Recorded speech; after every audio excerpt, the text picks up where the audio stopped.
Assalamualaikum warahmatullahi wabarakatuh. Innal hamdalillahi nahmaduhu wa nasta'inuhu wa nastaghfiruh wa na'udzu billahi min shururi anfusina wa min sayyiati a'malina. May yahdihillahu fala mudhillalah wa may yudhlilhu fala hadiyalah. Asyhadu an la ilaha illallah wa asyhadu anna Muhammadar Rasulullah sallallahu alaihi wasallam wa ala alihi wa ashabihi amma ba'du. Dalam kesempatan ini saya akan melanjutkan tausiah terbuka yang kedua untuk Ketua Umum DPP LDII periode 2021-2026 Bapak Insinyur Kriswanto Santoso MSc.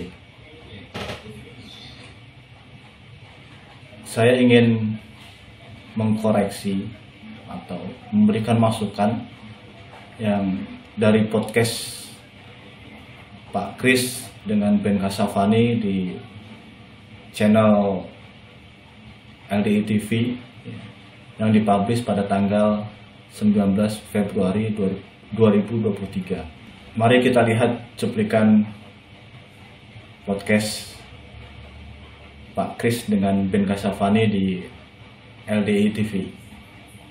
Ini yang menarik ini Pak, ada istilah kan kita menjaga kerukunan ya, nggak usah yang suatu Indonesia lah, kita kan berusaha mengedepankan kerukunan. Kalau saya pengertiannya rukun itu bukannya kita sependapat ya Pak. Rukun itu kita berbagai macam beda pendapat, beda agama mungkin, beda pemahaman, beda akidah, tapi kita bisa duduk bersama, terus yang ngopi ibaratnya gitu. Kurang lebih kerukunan itu seperti itu. Tapi kadang-kadang memang agama itu bisa menjadi sangat sensitif bahkan, malah kadang bukan yang berbeda secara agama, bahkan yang sama itu bisa jauh lebih sensitif. Yang satu merasa paling benar, yang satu juga merasa benar, akhirnya berkonflik, akhirnya menimbulkan ketidakrukunan tadi. Pendapat Pak Kris mengenai itu gimana Pak? Jadi gini, saya sering menekankan pada teman-teman kita bahwa kita ini hidup di Indonesia dan kita lahir di Indonesia, hidup di Indonesia, insya Allah mati di Indonesia. Artinya kita sangat ketergantungan dengan kondisi Indonesia. Oleh karena itu kita harus memahami Indonesia secara utuh. Indonesia sendiri dibentuk dulu itu atas dasar keperbedaan. Bukan karena kita sama kemudian kita bentuk, enggak loh. Dulu Indonesia dibentuk itu adalah kesepakatan kita berbeda, maka kita bentuk negara namanya Indonesia. Suku berapa, bahasa berapa, agama berapa, dan sejak dulu sudah banyak perbedaan. Dan kemudian kalau kita setback ke belakang lagi, bangsa Indonesia itu basicnya itu sangat toleran.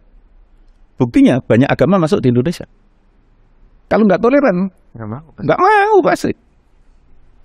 Basicnya bangsa kita setback ke belakang itu memang sudah toleran. Maka ketika ada agama lain masuk, akhirnya begitu merdeka, ya sudah banyak agama. Dan kemudian setelah banyak perbedaan, banyak agama itu, kita membentuk, bersepakat untuk membentuk negara yang namanya Negara Kesatuan Republik Indonesia. Dasarnya itu. Maka menurut saya, kalau kemudian itu kita mempermasalahkan perbedaan, ini salah kan? Iya, betul. Apa? Kita memang dibentuk atas dasar berbeda, kok tiba-tiba kita mempermasalahkan perbedaan, gitu. Pak Kris, memang negara ini dibangun atas perbedaan. Setuju saya, sangat setuju. Islam pun menghormati perbedaan. Islam di Indonesia menghormati perbedaan. Alhamdulillah kita bisa rasakan ya, di Indonesia saling menghargai perbedaan mazhab dan perbedaan manhaj. Hanya saja Pak, perbedaan itu dalam Islam di Indonesia ini ada batasannya Pak. Sama halnya dalam kebebasan berpendapat. Indonesia meskipun menghargai perbedaan pendapat, tapi tetap ada batasannya Pak. Tidak bisa orang seenak udelnya mengungkapkan pendapat yang tidak rasional, tidak menggunakan data, apalagi sampai menghujat orang lain. Ya. Pak Kris, untuk batasan perbedaan dalam Islam di Indonesia, MUI sudah membuat batasan-batasan, Pak, dengan 10 kriteria aliran sesat. Jadi kalau ada golongan Islam atau ormas Islam ya, yang masuk satu saja dalam kategori 10 aliran sesat itu, maka dianggap dia aliran sesat. Mari kita lihat 10 kriteria aliran sesat. Saya mengambil dari MUI Provinsi Bengkulu. 10 aliran sesat menurut Majelis Ulama Indonesia. 1. Mengingkari salah satu dari rukun iman yang 6. Kalau di Islam Jamaah itu bukan mengingkari, mengingkari dengan menambah. Karena kalau tidak kalau hanya 6 itu tidak sempurna atau batal, harus ditambah dengan 1, yaitu iman kepada amir. Harus meyakini dengan punya amir maka imannya seseorang itu sah, dia akan bisa masuk surga, selamat dari neraka. Kalau tidak mengimani amir yang saat ini Abdul Aziz Sultan Aulia, maka orang itu wajib masuk neraka karena hukumnya kafir. Ini. Kemudian 2, meyakini dan atau mengikuti akidah yang tidak sesuai dengan Al-Quran dan Sunnah. Ini sebetulnya nyerempet ya. Kalau di Islam Jamaah ya, mereka menambahkan Al-Quran, Quran, hadis, jamaah. Ya. Akidahnya itu Quran, hadis, jamaah. Quran, sunnah, dan jamaah. Quran sunnahnya benar, Quran hadisnya benar. Tapi di jamaah ini, ya, di jamaah ini terkandung maksud ya, bahwa harus beramir. Jadi Allah, Rasul, amir. Satu kaitan. Nomor 3, meyakini turunnya wahyu setelah Al-Quran. Ini tidak termasuk. 4, mengingkari otentisitas dan atau kebenaran isi Al-Quran. Nomor 5, melakukan penafsiran Al-Quran yang tidak berdasarkan kaidah-kaidah tafsir. Nomor 5, menafsirkan Al-Quran yang tidak berdasarkan kaidah-kaidah tafsir. Nah ini yang pasti dilaksanakan oleh Islam Jamaah LDI. Nanti kita lihat tafsirnya ya, seperti apa. Nomor 6, mengingkari kedudukan hadis Nabi sebagai sumber ajaran Islam. Ini tidak. 7, menghina, melecehkan dan atau merendahkan para nabi dan rasul. Ini tidak. 8, mengingkari Nabi Muhammad sebagai nabi dan rasul terakhir. Mungkin tidak termasuk lah. 9, mengubah, menambah dan atau mengurangi pokok-pokok ibadah yang telah ditetapkan oleh syariah seperti haji, tidak ke Baitullah, salat wajib tidak 5 waktu. Ini tidak. 10, nah ini, mengkafirkan sesama muslim tanpa dalil syar'i, seperti mengkafirkan muslim hanya karena bukan kelompoknya. Ya Pak Kris ya. Ini yang terjadi nyata ya, di Islam Jamaah ya, yang dilindungi oleh Lembaga Dakwah Islam Indonesia. Nah, itu tadi 10 kriteria aliran sesat. Sekarang bagaimana dengan perbedaan LDI dengan ormas atau aliran Islam lainnya yang ada di Indonesia. Untuk melihat perbedaan itu, yuk mari kita lihat di 30 poin yang dibuat oleh Islam Jamaah atau LDI yang sedang gencar-gencarnya dibacakan di tingkat grassroots. Nah ini nih, kita buka ya, kita buka, coba kita baca, kita ulas 30 poin paham sesat Islam Jamaah. Kebetulan saya punya versi yang ada penjelasannya ya, lengkap. Dari penjelasan itu sebetulnya semakin memperlihatkan bahwa LDI itu Masya Allah, naudzubillah min dzalik ya, tanpa ilmu ya. Kayak anak SD ya, mengaku jauh lebih hebat ketimbang S1 atau S2 lah. Bodohnya terlihat banget nih di penjelasan 30 poin. Ya, mari kita baca. Assalamualaikum warahmatullahi wabarakatuh.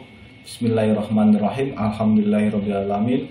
Asyhadu an la ilaha illallah wa asyhadu anna Muhammadar Rasulullah sallallahu alaihi wasallam wa ala alihi wa ashabihi amma ba'du. Nasihat ijtihad kepada jamaah sehubungan dengan adanya beberapa orang telah berubah kefahaman dan mempengaruhi orang-orang jamaah untuk keluar dari jamaah, maka di bawah ini dijelaskan ciri-ciri atau tanda-tanda orang yang sudah terpengaruh atau kefahamannya telah berubah dan harus dibersihkan dari dapukan membantu keimaman, meramut jamaah, dan dari beramal soleh dalam sabilillah. Ini hanya kata-kata manisnya ya. Pada kenyataannya ya, kalau sudah terpengaruh ya, setelah dinonaktifkan kemudian dimaklumat. Kalau maklumat itu keluar berarti stempel kafir murtad ya, sudah melekat ya. Murtad dan kafir itu sudah melekat pada diri orang itu dari orang-orang Islam Jamaah atau warga LDI. Adapun ciri-ciri orang yang telah berubah kefahamannya antara lain sebagai berikut. 1. Mereka mempunyai pengertian berjamaah itu adalah menetapi Quran hadis atau jamaah manhajiyah, jamaah sebagai metode atau cara. Tidak harus dalam bentuk beramir, berbaiat, dan bertoat. Aduh, Masya Allah, lucu deh kamu Pak Kris, lucu loh Pak. Kalau baca ini pengen ketawa Pak, kok ya gak terima gitu loh. Masya Allah.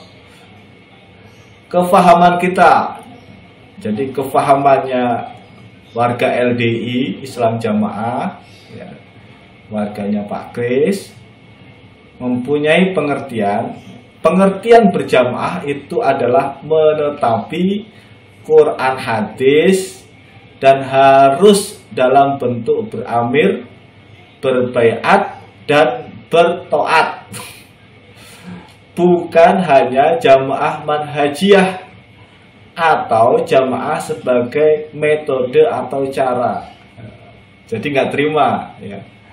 Jadi tidak terima ya, kalau jamaah itu hanya metode atau cara.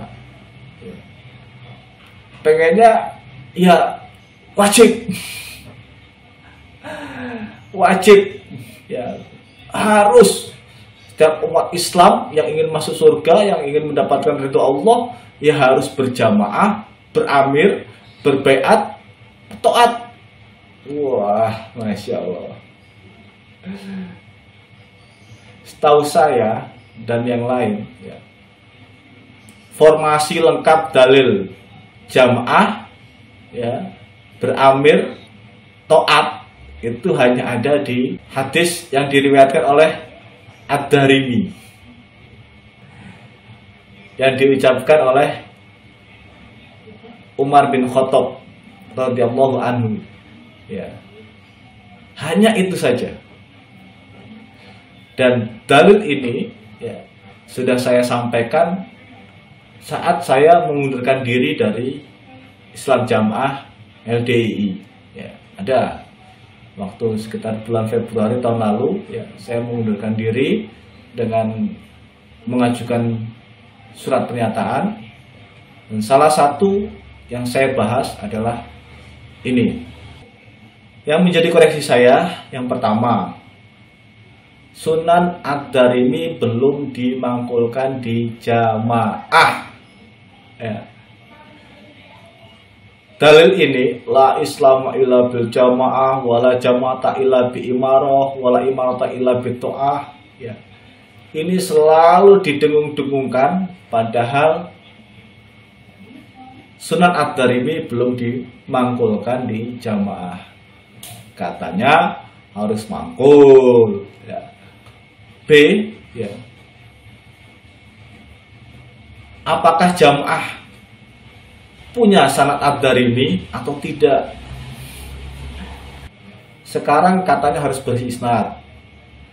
Monggo, ya, tampilkan ke publik isnadnya Sunan Ad-Darimi yang dimiliki oleh Bapak Kiai Nur Hasan Al-Ubaidah, ya.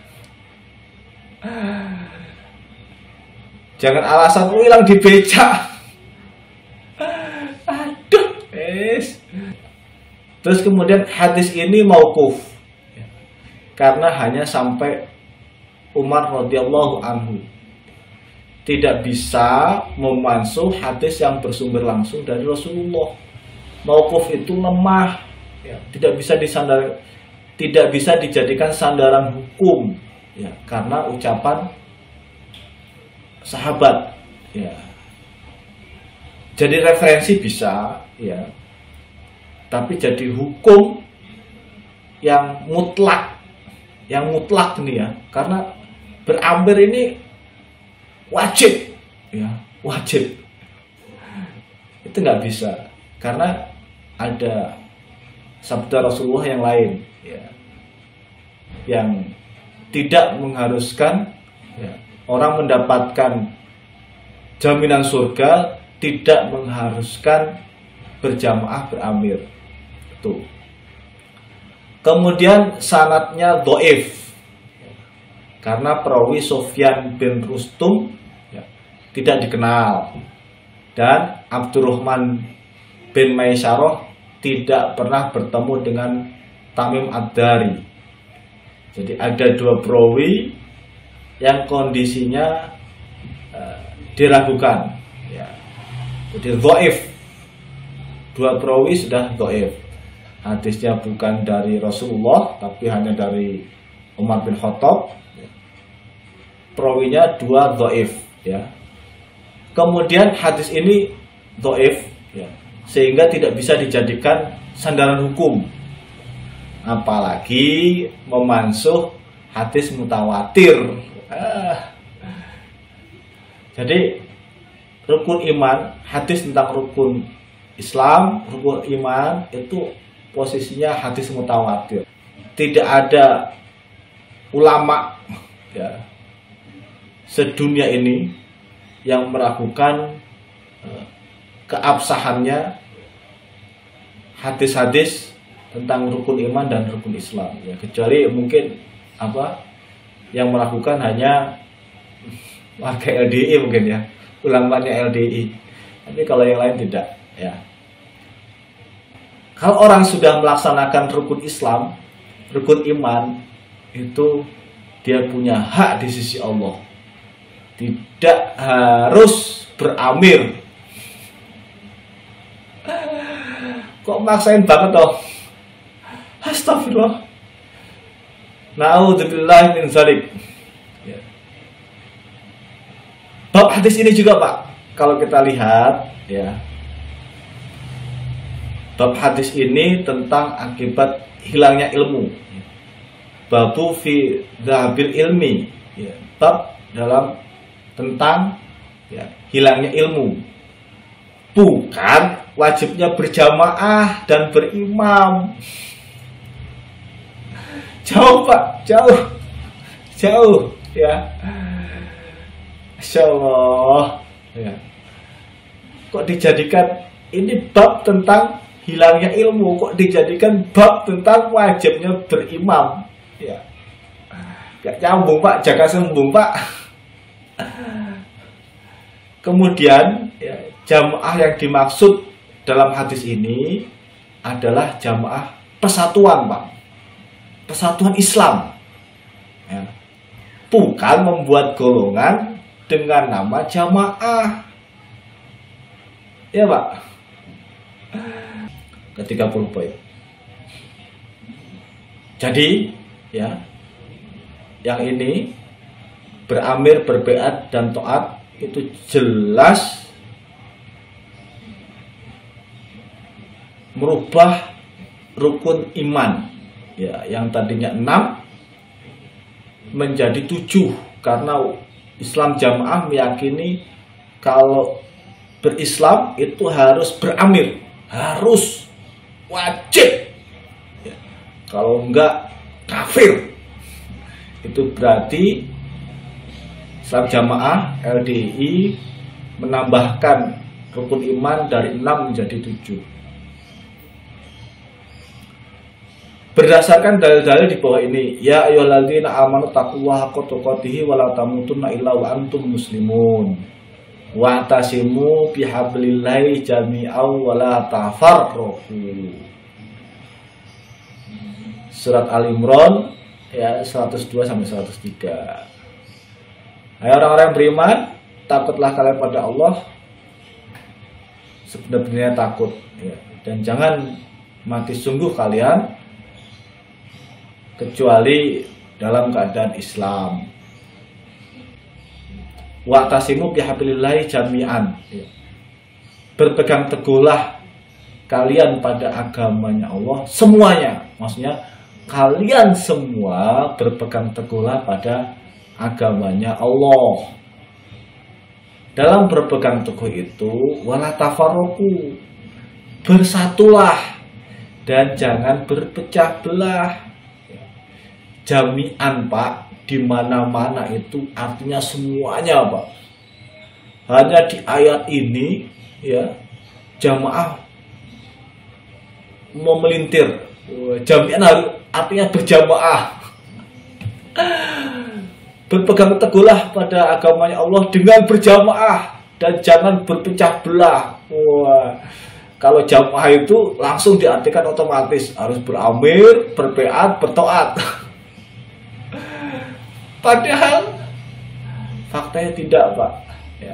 Coba jami'an yang di selain ayat ini di Mangkuan Quran Bapak ya, jami'an di selain ayat ini pasti artinya semuanya, pasti itu Pak, artinya semuanya ya. Hanya di ayat ini Anda pelintir untuk kepentingan amir ya, menjadi jamaah.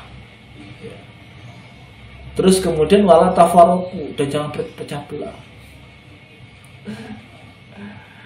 Astagfirullah. Ini Pak, ini Bapak terkena yang tadi menafsirkan Al-Quran ya, tidak sesuai dengan kaidah tafsir. Ini Pak, jelas gitu. Memelintir seenak udelnya ya. Memelintir seenak udelnya. Jelas ini adalah masalah persatuan. Karena kalau kita baca selanjutnya ya, ayat selanjutnya ini tentang Bani Aus dan Bani Khosroj ya, yang dulunya bermusuhan, setelah Islam mereka bersaudara. Maka diingatkan, bersatulah, jangan pecah belah lagi, gitu. Bersatulah. Kalau bahasa Indonesianya Bhinneka Tunggal Ika, NKRI harga mati, Negara Kesatuan Republik Indonesia harga mati, ya. Terus apalagi, ya, Persatuan Indonesia, wah, itu Pak sama itu. Allah meminta umat Islam ini bersatu, jangan berpecah belah. Ya. Kalau Anda dan kelompok Anda membuat Islam sendiri yang membuat harus beramir, tidak kafir, ini namanya firqoh. Ini yang kenaan ayat ini Pak sebetulnya, ya. Paham? Alaikum bil jamaah wa iyyakum wa firqoh. Ini jelas. Seperti kalau bahasa Indonesia itu, bersatu kita teguh, bercerai kita runtuh. Ini Pak. Alaikum bil jamaah wa iyyakum wal firqah. Bersatu kita teguh, bercerai kita runtuh. Itu Pak artinya Pak. Bahasa Indonesia itu gitu loh Pak. Bahasa yang bisa dimengerti oleh kita, yang gampang. Talzamul jama'atal muslimina wa imamahum. Tetapilah persatuannya orang-orang Islam dan pemimpinnya. Sekarang Pak, di Indonesia, kaum muslimin Indonesia sepakat dipimpin oleh kepala negara. Dan manfaatnya apa Pak? Besar. Kepala negara, presiden, ya, punya Kementerian Agama, ngurusi urusan agama, masalah haji, jadwal sholat, pernikahan, perceraian, ya, sengketa rumah tangga diurusi oleh Kementerian Agama. Bapak Amir Sultan Aulia bisa nggak Pak? Punya nggak Pak? Yang seperti itu, ya. Bisa ngurusi haji, ya, bisa membuat jadwal, menentukan jadwal puasa, ya, lebaran, bisa kan? Terus kemudian untuk muamalah lainnya, ya, punya pengadilan, ya, pengadilan negeri, pengadilan tinggi, ya. Terus punya polisi, punya tentara, ya. Bapak Imam punyanya Senkom Pak. Terus pengertian berjamaah dalam dalil di atas adalah mengangkat imam dengan cara berbaiat. Mana Pak dalilnya Pak? Di surat Al-Imran, ya ayyuhalladzina amanu taqullaha haqqa tuqatih wa la tamutunna illa wa antum muslimun wa tasimu bihablillahi jami'an wa la tafarraqu. Tidak ada baiat Pak. Tidak ada nyentuh imam, baiat itu tidak ada. Alaikum bil jamaah wa iyyakum wal firqah. Enggak nyebut juga Pak. Hanya menyebutkan persatuan, ya. Tapilah persatuan, dan takutlah kalian pada perpecahan. Talzamul jama'atul muslimina wa imamahum. Suruh tetapi Pak, jamaahnya orang-orang muslimin di wilayah tersebut Pak. Enggak harus ngangkat imam yang bodong Pak. Ini ngangkat imam dengan cara mengangkat imam dengan cara berbaiat. Tidak Pak. Tidak disebutkan Pak. Talzamul jama'atul muslimin wa imamahum, tidak disebutkan baiat Pak. Suruh menetapi, ya,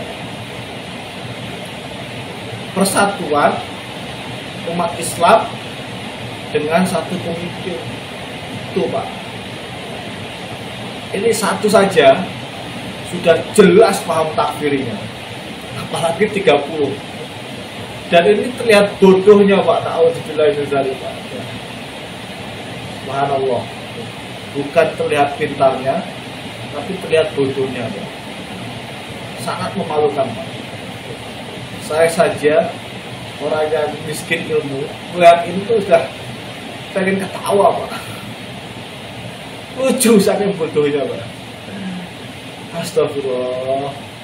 Ayolah Pak, sadar Pak.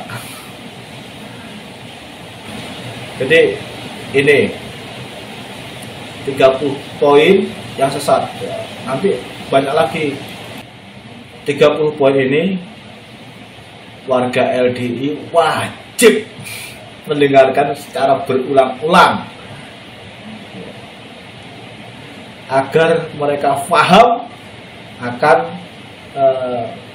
takfirinya. Di bulan Oktober tahun 2022, Pusat Islam Jamaah melaksanakan penerobosan 30 poin ke daerah-daerah seluruh Indonesia. Mari kita lihat penjadwalannya. Ini kami dapatkan saat daerahan bulan Oktober di minggu pertama di Timur, Kediri. Penerobosan 30 poin bulan Oktober tahun 2022. Nomor daerah petugas keterangan Jawa Timur, Surabaya Timur, Surabaya Raya, Sidoarjo Raya, Haji Haryono Ihsan dan Haji NC Mubarok. Ini kompak, ini contoh ya. Terus Malang Raya dan Lumajang Probolinggo Pasuruan, Haji Abdul Rahman dan Ibnu Yazid. Ini ada yang kami highlight ya nanti ya. Ini nanti ada hubungannya. Madiun Raya, Haji Mustafa Raya dan Haji Sabila Rasyada, ini keempat. Terus kemudian Timur Kediri Raya, Haji Ubaidillah, Habib Ubaidillah dan Haji Erwin, minggu keempat. Habib ini ya, ada Habib. Jember Raya, Situbondo, Bondowoso dan lain-lain, Haji Iwan, Abdillah dan Yoyo Dwi Sasongko, minggu keempat. Lamongan, Tuban Bojonegoro, Zuni Saifullah dan Haji Pahala Jaya, minggu keempat. Jombang Raya, Haji Zaini Ahmad dan Nanang Ridwan, minggu keempat. Sumeneb Pamekasan ya, Madura, Haji Wildi Istimror dan Haji Ahmad Khudori, minggu keempat. Jawa Tengah, ini banyak ya, nanti bagi sendirilah. Nanti kami, insya Allah kami sampaikan di, kami buatkan link di deskripsi. Nanti ambil, nanti bisa di download. Ada Haji Ahmad Fawas dan Haji Jerry, Haji Afiluddin, Haji Sabila Rasyada. Terobosan tadi terdapat 8 nama yang menjadi perhatian kita, yang kita highlight ya. Yang saya highlight Pak. Jadi ada 8 nama ya. Di antaranya ada Haji Jerry Kuari, Haji Bambang Edi, Haji Galang Ubaidah, Haji Ahmad Fawas, Haji Sabila Rasyada, Haji Afiluddin, Haji Habib Ubaidillah, Haji Yoyo Dwi Sasongko. 8 nama Pak. Mari kita lihat di websitenya DPP LDI Pak. Kita temukan Pak Bendahara Haji Jerry Kuari SE. Kemudian B, Departemen Pendidikan, Keagamaan dan Dakwah. Mari kita lihat. Terdapat nama-nama sebagai penyampai pemateri 30 poin dari pusat ke daerah. Anggota Kiai Haji Afiluddin SPDI. Anggota Kiai Haji Ubaidillah Al-Hasani SEMHI. Anggota Ustadz Haji Ahmad Fawaz LC. Anggota Ustadz Haji Sabela Rosada LC. Anggota Ustadz Haji Bambang Edi Soeharto LC. Anggota Ustadz Haji Muhammad Galang Krisna LC. C. Departemen Pendidikan Umum dan Pelatihan. Anggota Yoyo Dwi Sasongko Eskom. Clear, Pak. Jadi LDII pusat, ya, DPP LDII pusat terlibat aktif dalam penyampaian materi 30 poin, ya, atau kita sebut materi kesesatan paham takfiri. Ya. Real, Pak Kris. Pada tanggal 19 April tahun 2021, Pak Kris sebagai Ketua Umum DPP LDI bersama Pak Sekjen DPP LDI sudah menandatangani surat perjanjian akan melaksanakan paradigma baru dengan sungguh-sungguh.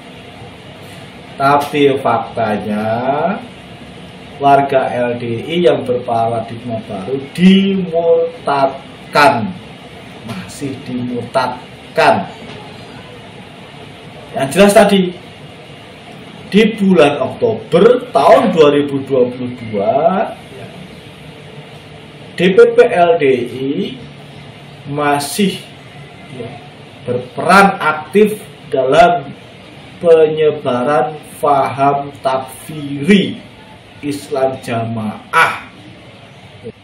Bismillahirrahmanirrahim. Demi Allah, kami pimpinan Lembaga Dakwah Islam Indonesia LDI menyatakan sebagai berikut. 1. Kami belum menjalankan paradigma baru secara baik dan sungguh-sungguh. 2. Bersedia menjalankan paradigma baru secara jujur, bersungguh-sungguh, murni, konsekuen, dan konsisten. 3. Bersedia dibina Majelis Ulama Indonesia bersama ormas Islam lainnya secara sungguh-sungguh dan menyeluruh dalam menjalankan paradigma baru. 4. Bersedia menerima konsekuensi apapun apabila terbukti di kemudian hari kami tidak melaksanakan paradigma baru secara jujur dan bersungguh-sungguh.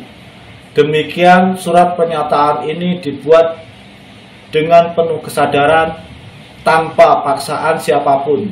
Jakarta, 19 April 2021 Masehi, 7 Ramadan, Pak, 1442 Hijriah. Masya Allah, ini Bapak menandatangani ini, ya. Yang menyatakan pihak LDI, wah ini sayang nih, Haji Abdul Aziz Amir atau Imam Jamaah LDI, wah dicoret sayang. Asik nih kalau ada tanda tangannya. 2. Insinyur Haji Kriswanto Santoso MSc sebagai Ketua Umum. Heret. 3. Haji Dodi Taufik Wijaya MKom Sekretaris Umum LDI. Heret. 4. Ketua Dewan Penasihat LDI. Terus di bawahnya ada tanda tangan yang menyaksikan pihak DP MUI Pusat, ya, termasuk Pak Utang, ya, Prof. Utang, ya. Pak, ini Bapak menandatanganinya ternyata di bulan Ramadan, Pak. Anda lecehkan, Pak. Bertobatlah, Pak, ya. Ini tanggal 7 Ramadan. Jelas ini. Tanggal 7 Ramadan. Bapak rendahkan bulan suci Ramadan. Insyaallah, naudzubillahi min dzalik. Pak Kris, paham takfir itu perbedaan yang sangat membahayakan agama dan bangsa. Untuk agama, orang bisa terjumus dalam kekafiran, Pak. Karena kalau kita menuduh saudara kita, maka yang kafir di antara duanya. Kalau itu tidak terbukti, ya berarti balik ke kita. Bahaya sekali, Pak. Kemudian bangsa, karena paham takfiri itu adalah fondasi dari paham radikalisme dan terorisme, Pak. Orang sudah bisa mengkafirkan yang tidak sepaham dengan kita, sedikit lagi itu menjadi terorisme, Pak. Dan itu terbukti, Pak. Insya Allah di Indonesia ini ya, terorisme yang dilakukan atas nama Islam itu hampir dipastikan mereka adalah berfaham takfiri. Bukan hanya di Indonesia, di luar negeri, di mana-mana terorisme yang mengatasnamakan agama Islam itu mayoritas adalah berfaham takfir. Jadi bahaya, Pak, untuk berbangsa. Jangan main-main. Dan ini sudah disampaikan oleh BNPT dalam memberikan pembekalan kepada mahasiswa. Oke. HTI, Hizbut Tahrir yang pusatnya di London, Inggris, menganggap rukun agama itu adalah iman, Islam, khilafah, nggak ada ihsannya. NII, LDII tadi seperti didiskusikan, NII, LDI itu sempalannya NII ya. Ini hati-hati, ada di mahasiswa ini banyak yang menjadi sasaran NII ini. NII itu genealoginya DITI Sekartosuwiryo itu, radikalisme juga, terorisme juga. Rukun agama adalah rukun iman, rukun hijrah, rukun jihad, tidak ada ihsannya. Makanya di LDI itu dianggap sholat belum menjadi kewajiban sebelum mereka berbaiat atau hijrah dari kelompok lain ke kelompoknya. Kemudian jaringan terorisme, Jamaah Islamiyah, Jamaah Ansarud-Daulah, MIT, Mujahidin Indonesia Timur, MIB, Mujahidin Indonesia Barat, Jamaah Ansarul Khilafah dan lain sebagainya yang masuk dalam kategori DTTOT, daftar terduga terorisme dan organisasi terorisme. Pak Kris, kami sangat memohon Pak Kris mau membuka mata hati Pak Kris. Saat ini berapa puluh orang yang menjadi korban paham takfir, Pak. Bapak dengan anak, anak dengan bapak putus hubungan famili, Pak, gara-gara paham takfir ini, Pak. Suami istri cerai, bahkan orang tua memerintahkan anak putrinya menceraikan suaminya gara-gara suaminya sudah tidak paham, sudah keluar dari Islam Jamaah atau keluar dari LDI. Hukum mana, Pak, yang bisa membenarkan itu, Pak?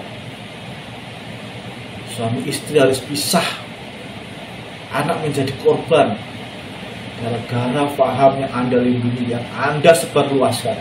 Cobalah Bapak buka channel-channel seperti Kawan Hijrah, Debat Akhir Salim dan lain-lain. Di situ banyak, Pak, jeritan-jeritan korban paham takfiri Anda, Pak. Paham takfiri yang Anda lindungi dan Anda sebarluaskan, Pak. Ayo Pak Kris, kami sangat berharap Bapak mau membuka mata hati, Pak. Tapi ingat, Pak, di akhirat Anda tidak bisa lepas Di akhirat, hakim tidak bisa Anda suap, jaksa tidak bisa Anda suap, Anda tidak bisa memanggil pengacara. Mari fahami dalil bab takfiri yang terdapat dalam Sahih Bukhari. Ayyuma rajulin qala li akhi ya kafir faqad ba'a biha ahadahuma. Barang siapa yang berkata kepada saudaranya wahai kafir, maka bisa jadi akan kembali kepada salah satu dari keduanya. Bapak dan tim, bapak imam dan jamaahnya mengkafirkan umat Islam seluruh dunia karena mereka tidak beriman kepada Bapak Imam Abdul Aziz Sultan Aulia. Jumlahnya diprediksi kurang lebih 1,91 miliar. Anda kafirkan, Pak. Nah, kalau terbukti mereka Islam, maka hukum kafir ini akan berpotensi ke diri Bapak dan warga jamaah Bapak. Bayangkan, Pak, kalau Allah nanti menghukumi kafir kepada Bapak dan warga jamaah, na'udzubillah min dzalik, Pak. Orang kafir itu haram untuk masuk surga. Orang kafir tidak akan bisa mendapatkan syafaat Rasulullah. Na'udzubillah min dzalik, Pak. Ayolah, Pak. Saya berharap Bapak mau bertobat. Bertobat kepada Allah, Pak. Tidak perlu ke manusia, Pak. Ini serius, Pak. Bapak minta jamaah ingin mendapatkan ridho Allah, tapi ternyata jalan itu salah, Pak. Jalan itu salah. Salah satunya harus Bapak meninggalkan. Dengan cara Bapak harus meninggalkan paham takfir Islam jamaah yang Anda lindungi, Pak. Bertobatlah, Pak. Sekarang ini Bapak ingin mendapatkan ridho Allah atau ridho Bapak Imam. Ingat, Bapak Imam tidak punya hak, tidak bisa menyaksikan Anda di akhirat, Pak. Anda harus menanggung dosa pahala sendiri, Pak. Orang lain tidak bisa, Pak. Orang lain tidak bisa menanggung dosa Bapak. Bisa kalau orang itu besar-besar. Jadi mari, Pak, di usia sejauh ini, mumpung masih ada jalan pintu tobat, masih 20 tahun kita habis, tobatlah, Pak. Mudah-mudahan dengan bertobatnya Pak Kris bisa mencerahkan ratusan ribu warga LDI untuk bisa kembali kepada jalan benar. Mohon maaf atas masukan saya, kritikan saya kepada Pak Kris sebagai Ketua Umum DPP LDI. Saya hanya ingin kebaikan. Saya ingin sebanyak-banyaknya umat Islam tidak dalam tersesat. Mudah-mudahan Allah memberikan ridho kepada kita semua. Jazakumullah khair. Subhanakallahumma wa bihamdik, asyhadu an la ilaha illa anta, astaghfiruka wa atubu ilaik. Assalamualaikum warahmatullahi wabarakatuh.